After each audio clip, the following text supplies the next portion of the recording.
تو اللہ تعالیٰ نے اپنے فضل و کرم سے، اپنی رحمت سے حاضری کی توفیق عطا فرمائی، اور اس میں ایک آپ کو تحدیث نعمت کے طور پر یہ بھی سنا دوں، اور وہ واقعہ بھی سبق آموز ہے کہ الحمدللہ اللہ تبارک و تعالی اس ناکارہ کو بار بار حاضری کی توفیق مرحمت فرما دیتے ہیں حرمین شریفین میں۔ اس کا ایک واقعہ ہے،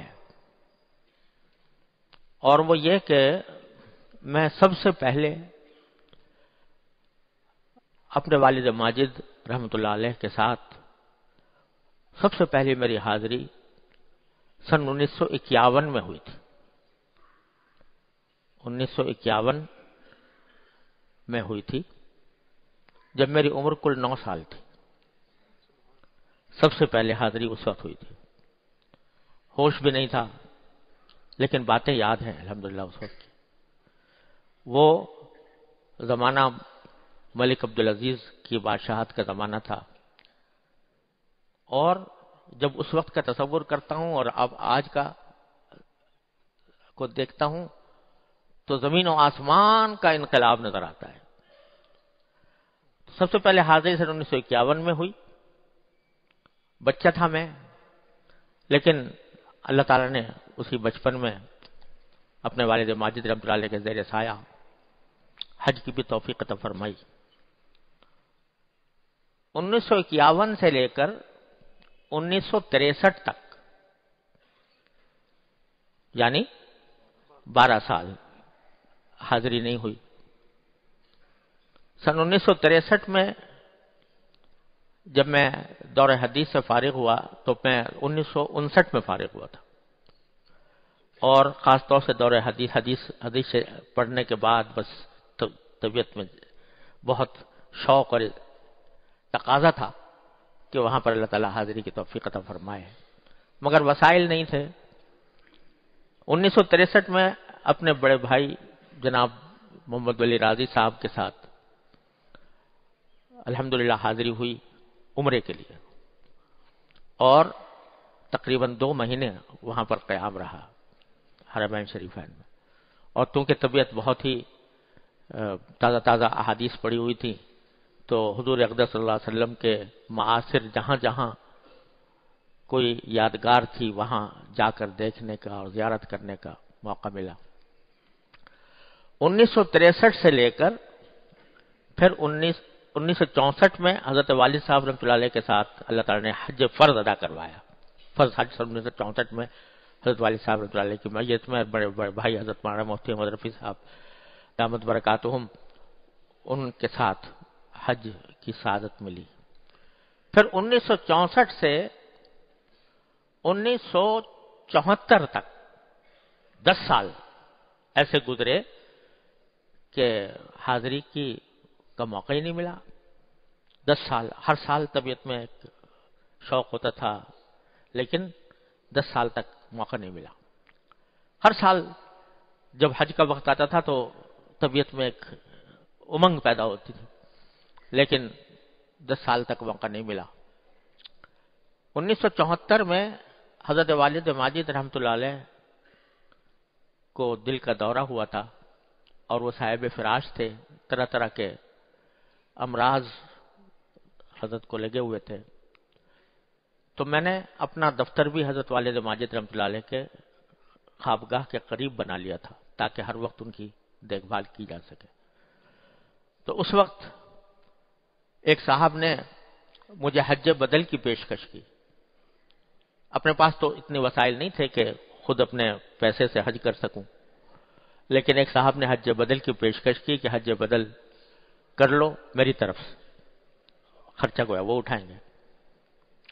تو دل میں کچھ تقاضا پیدا ہوا، بہت دن سے 10 سال ہو چکے تھے حاضری کو، دل چاہ رہا تھا کہ جاؤں۔ لیکن دوسری طرف حضرت والد ماجد رحمۃ اللہ علیہ صاحب فراش تھے، اگرچہ طبیعت کچھ سنبھل گئی تھی، اور اسی زمانے میں معرف القرآن بھی لکھ رہے تھے، بستر پر ہونے کی حالت میں معرف القرآن کی بھی تعلیف جاری تھی۔ تو میں نے حضرت والد ماجد رحمۃ اللہ علیہ سے عرض کیا کہ حضرت میرے پاس ایک پیشکش آئی حج بدل کی. تو والد صاحب رحمۃ اللہ علیہ نے فرمایا کہ تم اچھا موقع ہے، جاؤ حج کر کے آ جاؤ. بعد میں پھر میں سوچتا رہا، دل میں تردد رہا کہ حج کو جاؤں یا یہاں حضرت والد ماجد رحمۃ اللہ علیہ کے پاس رہوں. والد ماجد رحمۃ اللہ علیہ کے پاس رہنے کی طبیعت میں تقاضا تھا، اگرچہ میرے پیچھے الحمدللہ بڑے بھائی صاحبان سب ان کی دیکھ بھال کے لیے موجود تھے، لیکن آخر کار دل نے یہ فیصلہ کیا کہ نہیں، حج کو نہیں جاؤں اور حضرت والد صاحب رحمۃ اللہ علیہ کی خدمت میں ہی رہوں گا. تو ایک دن والد صاحب نے پوچھا کہ بھئی کیا ہوا تمہارے حج بدل کا جو آیا تھا، کیا کیا تم نے؟ تو میں نے کہا حضرت میں نے انکار کر دیا، میں نہیں جا رہا ہوں. تو فرمایا کیوں؟ تو میرے منہ سے یہ جملہ نکلا کہ حضرت ہمارا حج اور عمرہ تو یہیں پر ہے، ہمارا حج اور عمرہ تو یہیں پر ہے، یعنی اپنے والد ماجد رحمۃ اللہ علیہ کی خدمت میں. حدیث میں ہے نا کہ اپنے ایک روایت میں، حدیث کی ایک روایت میں آیا کہ ماں باپ کو ایک مرتبہ محبت کی نگاہ سے دیکھ لینا، اس کا ثواب حج اور عمرے کے برابر ہے. تو میں نے کہا ہمارا حج اور عمرہ تو یہاں ہے. تو اس جواب پر حضرت والد رحمۃ اللہ علیہ بہت ہی خوش ہوئے اور بہت دعائیں دیں. اور دعاؤں میں مجھے جہاں تک یاد ہے، الفاظ مجھے صحیح اب یاد نہیں رہے، بہت زمانہ ہو گیا، لیکن غالباً یہ بھی فرمایا کہ انشاءاللہ تم اتنا جاؤ گے وہاں پر کہ لوگ رشک کریں گے. اس کے بعد حضرت والد ماجد رحمۃ اللہ علیہ کی وفات ہو گئی. وفات ہونے کے بعد کوئی سال ایسا نہیں گزرا جس میں کم از کم 3 یا 4 مرتبہ اللہ نے حاضری نہ دی ہو. ایک سال میں کم از کم 3، کم سے کم، ورنہ بعض اوقات 5 مرتبہ، بعض اوقات 6 مرتبہ سال بھر میں اللہ تعالیٰ نے حاضری کے توفیق. جب بھی میں جاتا ہوں مجھے والد صاحب رحمۃ اللہ علیہ کی دعائیں یاد آتی ہیں.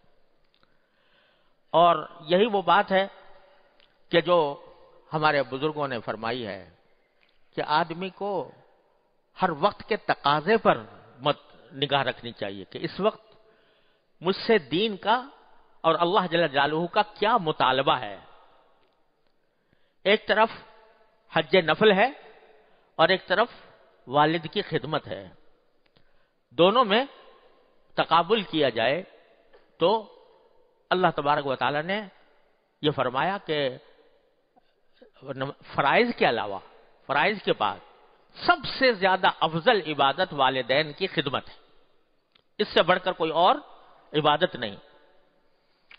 تو جب تقابل ہو جائے کسی نفلی عبادت کا کسی فریضے سے، یا فریضہ ہی نہیں نہ ہو لیکن اس سے زیادہ افضل عبادت موجود ہو، چاہے وہ بظاہر دیکھنے میں عبادت نظر نہ آ رہی ہو، تو پھر آدمی کو چاہیے کہ وہ اس کو اختیار کرے. وقت کا تقاضا یہ ہے کہ اس وقت دین کا مطالبہ، شریعت کا مطالبہ، اللہ جل جلالہ کا مطالبہ اس وقت یہ ہے، نہیں یہ کہ میرا شوق. اور اسی کو بڑے پیارے انداز میں میرے شیخ حضرت مولانا مسیح اللہ خان صاحب قدس اللہ تعالی سرہ ان الفاظ میں بیان فرمایا کرتے تھے کہ دین شوق پورا کرنے کا نام نہیں ہے کہ میرا شوق ہو گیا ہے لہذا یہ کام کروں گا. شوق پورا کرنے کا نام دین نہیں. دین نام ہے اتباع کا. جس وقت جس وقت جو حکم ملا ہے یا جس وقت جس چیز کو افضل قرار دیا گیا ہے وہ ہے در حقیقت عبادت، اور وہ اتباع کا نام دین ہے. اللہ تبارک و تعالیٰ کے حکم کو ماننے کا نام دین ہے. حضرت عبداللہ ابن مبارک رحمۃ اللہ علیہ اتنے بڑے جلیل القدر محدث، فقیہ اور صوفی ولی اللہ ہر سال حج کو جایا کرتے تھے. ہر سال حج کو جاتے تھے، پورا قافلہ لے کر جاتے تھے. ایک مرتبہ حج کو جا رہے تھے، راستے میں ایک بستی سے گزرے تو وہاں پر کوڑے کا ڈھیر پڑا ہوا تھا. جیسے لوگ کوڑا کرکٹ لا کے ڈال دیتے ہیں، اسی کوڑے کرکٹ میں ایک مری ہوئی مرغی پڑی ہوئی تھی. مری ہوئی مرغی اس کوڑے کرکٹ میں پڑی ہوئی تھی. ایک بچی آئی اور آ کر وہ مری ہوئی مرغی اٹھا کے وہاں سے بھاگنے لگی.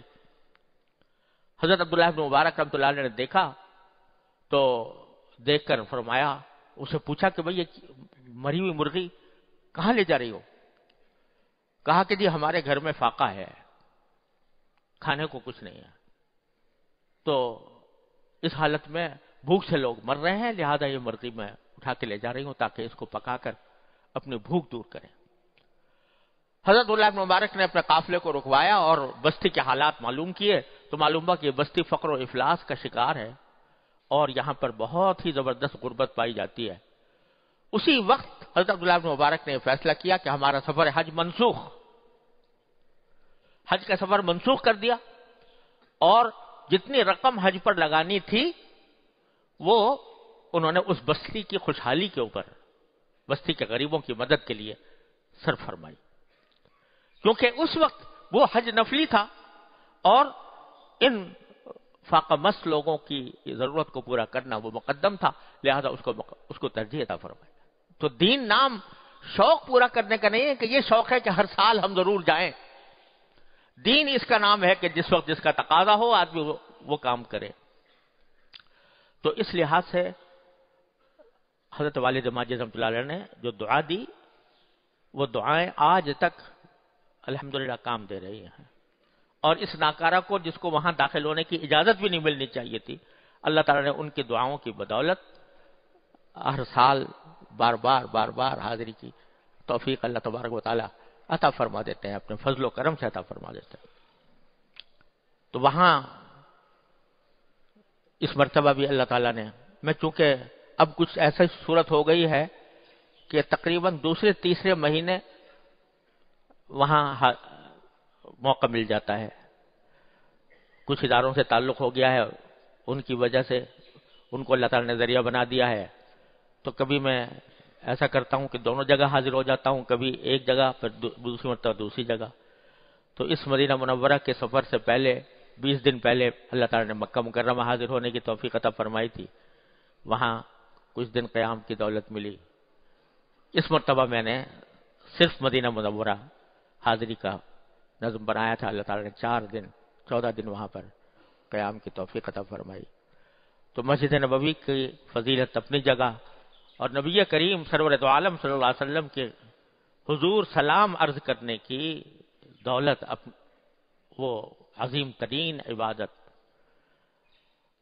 ایک حدیث میں جو سند کے اعتبار سے زیادہ مضبوط ہے عام دوسری حدیثوں کے مقابلے میں، نبی کریم صلی اللہ علیہ وسلم نے ارشاد فرمایا کہ من زار قبری وجبت لہ شفاعتی، او کما قال صلی اللہ علیہ وسلم، جو میری قبر کی زیارت کرے تو اس کے لیے میری شفاعت واجب ہو جاتی ہے، اور بعض روایتوں میں حلت لہ شفاعتی۔